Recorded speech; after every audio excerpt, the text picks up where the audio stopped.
innal 'asi daiman fi asri syaitanihi wa sijnu syahwatihi. Orang yang melakukan maksiat, orang yang sering melakukan dosa, maka dia akan ditawan oleh syaitan dan dipenjara oleh nafsunya.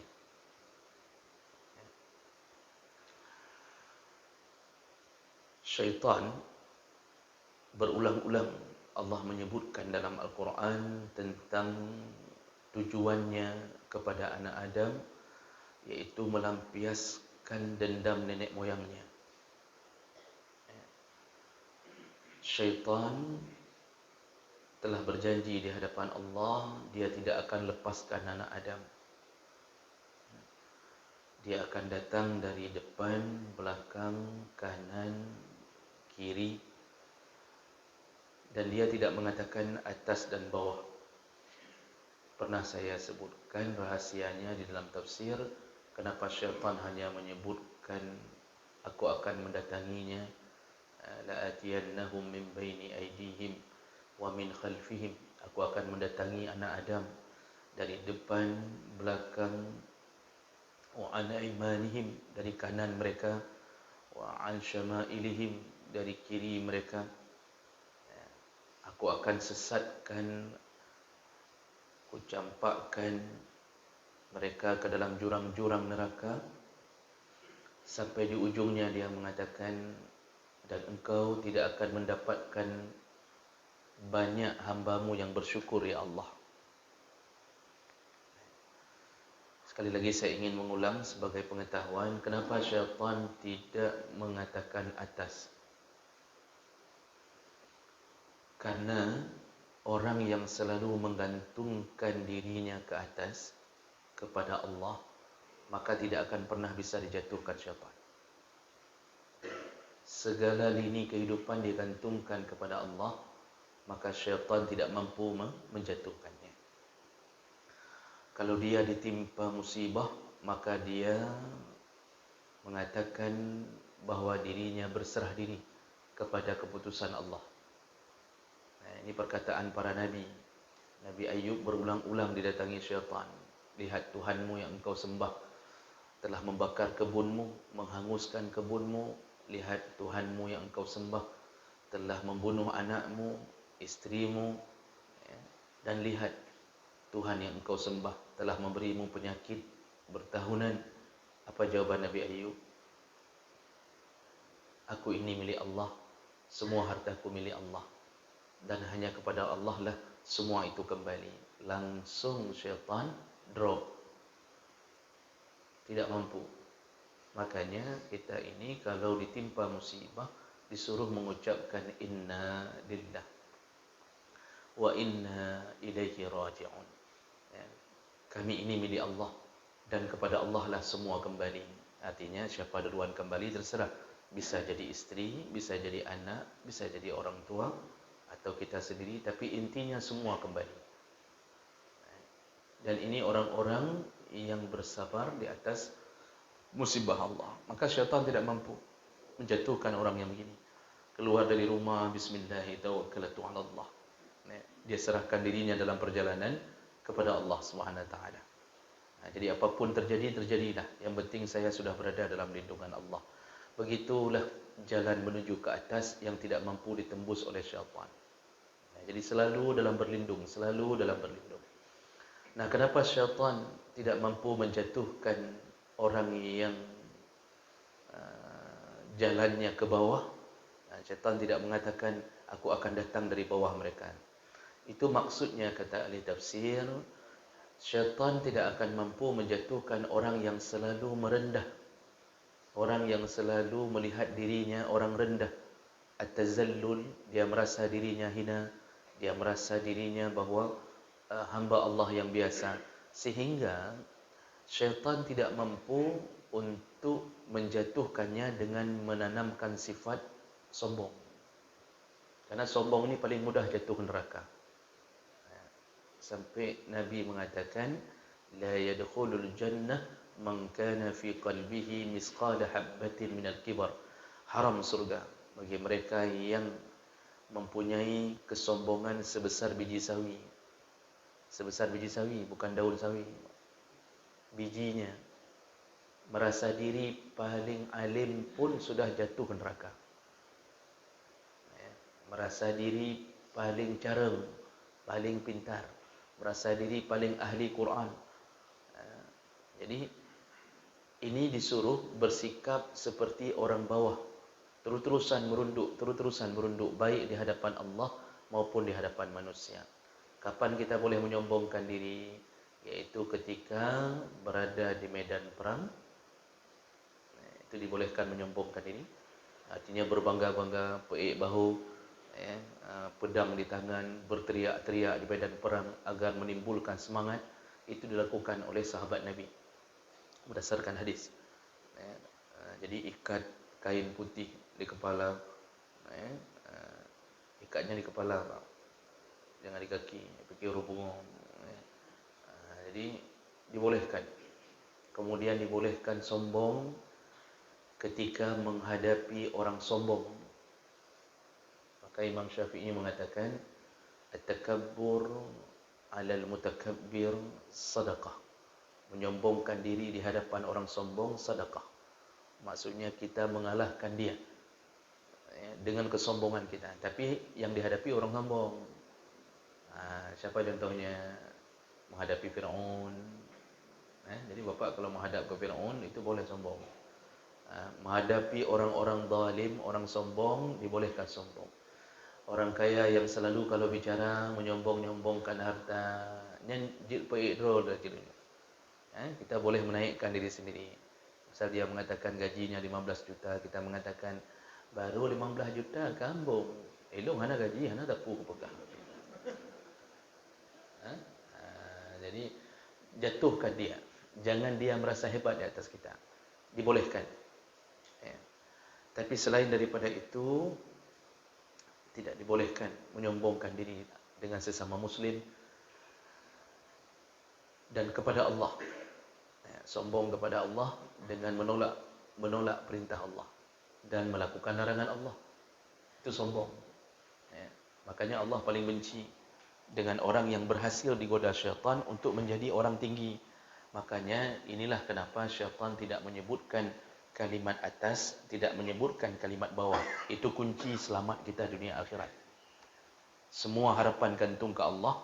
Hidup di dunia, rendahkan diri. InsyaAllah selamat dunia akhirat. Jadi, prinsip syaitan menjatuhkan kita itu akan membuat syaitan menawan. Dia membuat kita jadi tawanan. Dia akan berusaha memposisikan kita sebagai orang yang tertawan dengan maksiat. Jadi enggak bisa meninggalkan maksiat. Itu salah satu tipu daya syaitan. Bahasa kita candu. Kita terus-terusan dihantui oleh keinginan untuk bermaksiat. Maka orang yang sudah candu terhadap maksiat, itu termasuklah salah satu yang bisa membuatnya bisa lepas adalah dengan diru'yah. Ru'yah itu tidak mesti kesurupan. Orang yang sudah candu dengan maksiat, itu syaitan menguasainya. Rasulullah SAW menyebutkan bahawa syaitan itu yasilu ma'addam. Syaitan itu mengalir di dalam darahmu. Maksudnya, ada dua maksud kata ulama. Bisa jadi betul-betul syaitan ada dalam darah.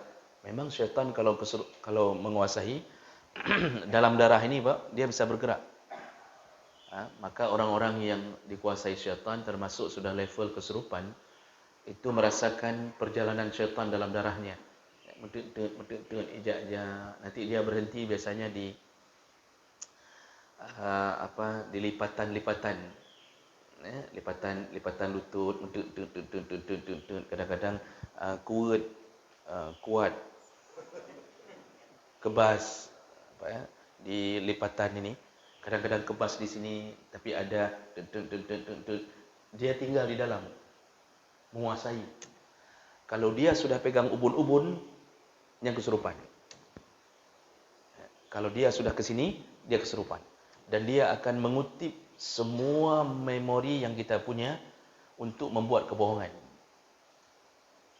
Mulailah dia berfatwa yang perkenang long si fulan, yang perkenang long si fulan. Tujuannya apa? Agar kita asah parang untuk kita tak si fulan. Sederhana. Jadi dikuasai terus-terusan bermaksiat. Makanya orang candu narkoba itu enggak bisa melepaskan diri kecuali dia memaksa diri melawan syaitan, dan itu harus ada bantuan. Ya. Berawal dari suka meninggalkan ibadah. Itu berawal dari suka melawan Allah dari kecil. Makanya Rasulullah suruh didik anak salat umur 7 tahun agar benteng yang kita bangun untuk dia dari umur 7 tahun sudah melekat.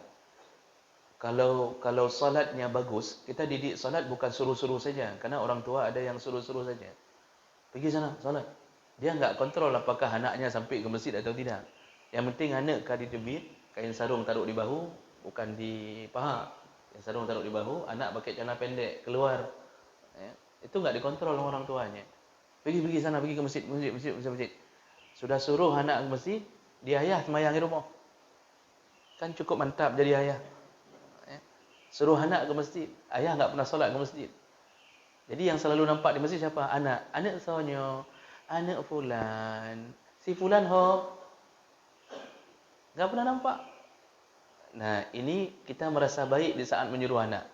Padahal itu kesalahan yang kita lakukan. Akibat anak tidak terbiasa salat dengan bagus karena orang tuanya tidak peduli, maka dia akan dikuasai oleh syaitan. Begitu dikuasai, pertama disuruh tinggalkan ibadah, salat. Karena salat pagar. Jadi pagar dulu yang disuruh hancurkan. Maka belum masuk ke maksiat-maksiat besar, tapi hanya sembahyang le. Walaupun itu maksiat, maksudnya yang maksiat yang dosa-dosa besar, dimulai dari disuruh tinggalkan solat.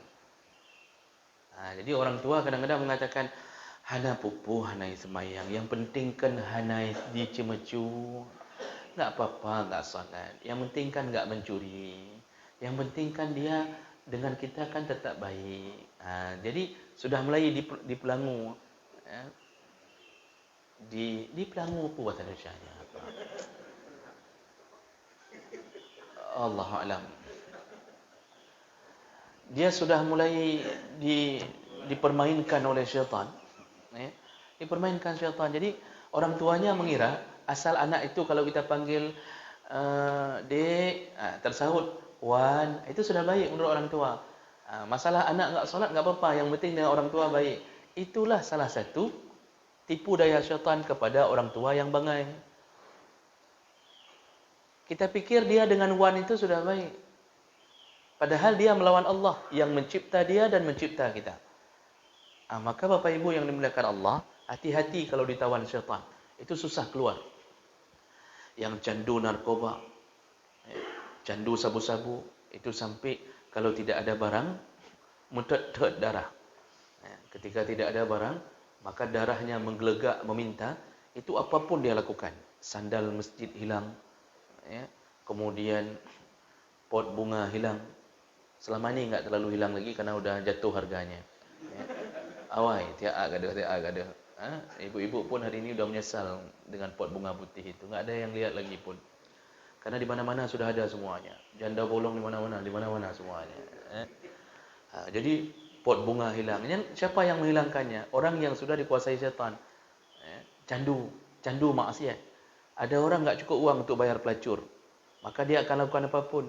Dia korupsi di kantor. Untuk apa? Untuk bayar pelacur. Padahal dengan menikah 4 sekaligus. 4 sekaligus. Boleh enggak Pak? Duduk 4 sekaligus. Ibu-ibu anak payah dengarnya. Boleh 4 sekaligus. Contoh. Boleh tidak 4 sekaligus? 3 deng. Boleh. Daripada sewa pelacur, menikah 4 sekaligus lebih baik. Halal. Cuma resikonya ya diminta cerai sama isteri pertama, itu aja resikonya. Sedangkan halal, Masya Allah. Daripada bayar ke pelacur, Kita bayar mahar halal. Jadi orang kalau sudah kuasai syaitan, dia ingin berzina terus-terusan, dia akan melakukan maksiat lain untuk mendapatkan uang agar bisa berzina. Dan terus terpelihara sifat itu bertahun lamanya. Dan yang dahsyatnya lagi, wasijnu syahwatihi, sudah ditawan sama syaitan. Jadi dalam kepala itu ditawan syaitan. Orang yang suka nonton filem porno, orang yang berzina mata, itu ditawan syaitan sampai semua pandangannya porno. Semua pandangannya. Jadi misal melihat sesuatu dalam pandangan dia, itu porno. Dia lihat kecoak lewat. Kecoak pun seksi. Kok lagak cantik sekali ini, Masya Allah kecoak ni. Enggak pakai baju, Masya Allah. Kecoak pun porno, Pak. Kambing lewat, dia bernafsu ke kambing. Maka cukup bahaya orang yang 90% otaknya ditawan oleh syaitan. Jadi dia tidak bisa keluar lagi. Ada coba-coba tobat. Alhamdulillah, ada pernah tobat setelah tsunami, tobat sebentar. Dia merasa, ya Allah, orang tuaku meninggal, saudaraku meninggal, lalu atau kecelakaan sampai patah kakinya. Itu tobat sebentar. Begitu kakinya sudah sembuh, syaitan datang lagi, menguasai otaknya. Jadi betul-betul ditawan, hanya terbilik, kapungo dalam kamar terus-terusan. Sampai dia sudah seperti orang yang tidak tahu mau berbuat apa, karena selalu pikirannya bagaimana mengulang maksiat itu. Padahal dia menolak, hatinya menolak. Setiap kali setelah berzina menyesal.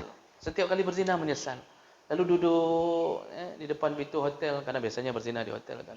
Duduk menyesalinya, ya Allah pekan pubut lam, menyesal. Kenapa menyesal? Kita sudah sebutkan di beberapa pertemuan yang lalu. Ketika sedang berzina dan minum khamar, iman keluar. Jadi waktu sedang berzina enggak ada penyesalan. Yang ada hanya membayangkan kenikmatan. Begitu sudah selesai berzina, iman masuk lagi. Di situ timbul penyesalan. Berapa lama penyesalan? Paling lama 1 hari. Ada yang menyesal pagi, begitu malam menghelam. Sudah pingin lagi. Begitu pingin itu tersiksa. Tersiksa, Masya Allah. Dia ingin menolak tapi hatinya meminta. Ini disebut ditawan oleh syaitan dan nafsunya. Jadi dipagari oleh nafsu dan syaitan, membuat dia bingung sendiri. Dan itu bertahun-tahun lamanya. Makanya saya pernah bilang bahwa saya pernah baca artikel penelitian kepada orang-orang yang suka nonton filem porno. Itu kalau sudah kena kecanduan itu, untuk taubat perlu waktu 7 tahun, tidak pernah melihat itu sama sekali. 7 tahun itu tidak melihat hal-hal porno sama sekali. Baru hilang dari garis ini, hilang dari memori otak, baru hilang sisa-sisa keinginan untuk menonton. Tapi kalau tidak berhasil, sudah taubat 6 tahun, 99,99999 hari. Tinggal 1 hari lagi. Hari berikutnya nonton. Maka berulanglah maksiat itu. Berulang. Maka dia tanya bingung ke? Maksiat, taubat. Memang Allah Maha Rahman dan Rahim. Allah menyebutkan dalam hadis qudsi, sehebat apapun hambaku melakukan dosa, seandainya dosanya setinggi langit, kalau dia meminta ampun kepada aku ampunkan, kata Allah. Hari ini dia melakukan maksiat, besok dia mohon ampun, ampunkan. Besok dia maksiat lagi, mohon lagi ampun, ampunkan. Besok maksiat lagi, lalu dia minta ampun, ampunkan. Sampai Allah tersenyum dengan mengatakan dalam hadis itu, dia tahu siapa Tuhannya, maka dia terus-terusan merengek-rengek minta ampun. Orangnya berbuat maksiat sehingga lagi ampun. Kata Allah, ku ampunkan, karena dia tahu siapa Tuhannya. Maksud Allah, kait pelung Maha Rahman dan Rahim. Dia sudah tahu aku Rahman, aku Rahim. Allah itu Maha. Maksud Maha, sedikit saja kita minta ampun, Allah ampunkan. Sayangnya orang kalau bisa masuk neraka, itu manusia terbangai sedunia dan seakhirat. Allah Allah itu tinggal memancing kasih sayangnya dengan taubat sedikit, Allah ampunkan. Tapi kita maksiat lagi, tapi Allah masih ampunkan. Allah masih ampunkan. Nah, sayangnya kita tidak tahu kita mati dalam keadaan taubat atau dalam keadaan maksiat. Bisa-bisa nasib kita mati dalam keadaan sedang maksiat. Jadi ini penyakit. Makanya orang kalau sudah terbiasa bermaksiat, itu susah meninggalkan. Kecuali dia betul-betul taubatan nasuha, dan itu perlu bantuan nasihat, perlu bantuan ru'yah, perlu bantuan untuk dia menyesali. Makanya ikut pengajian, itu salah satu cara untuk menetapkan hati. Orang kalau sudah terbiasa mempaki, sudah terbiasa suka berkelahi, itu diminta awak. Asal ada masalah sedikit, mintanya berantem. Bicara baik-baik nggak bisa. Tapi minta berkelahi. Apa kata Allah? Innama yuridu syaitan ayyuqi'a bainakumul adawata wal baghdha. Sesungguhnya kata Allah, syaitan itu benar-benar mengajakmu untuk melakukan permusuhan, dan saling marah kepada sesama muslim. Itu salah satu penyakit. Jadi nggak bisa lihat orang di pandangan dia semuanya minta berantem sama dia. Kita nunggu di lampu merah, dia juga nunggu sambil, karena lampu merahnya masih 76, untuk nunggu ke satu kan 76 detik lagi. Kita lihat di samping, itu pun dia sudah pengingin buruan. Mudah-mudahan begitu. Kenapa? Hatinya kotor, terbiasa dengan melakukan maksiat. Maka kita kalau lampu merah Pak, jangan lihat-lihat. Kalau lihat ke kanan jumpa preman tu, lihat ke kiri ada perempuan cantik, ditampar sama istri dari belakang. Jadi ini hati-hati dengan kebiasaan bermaksiat.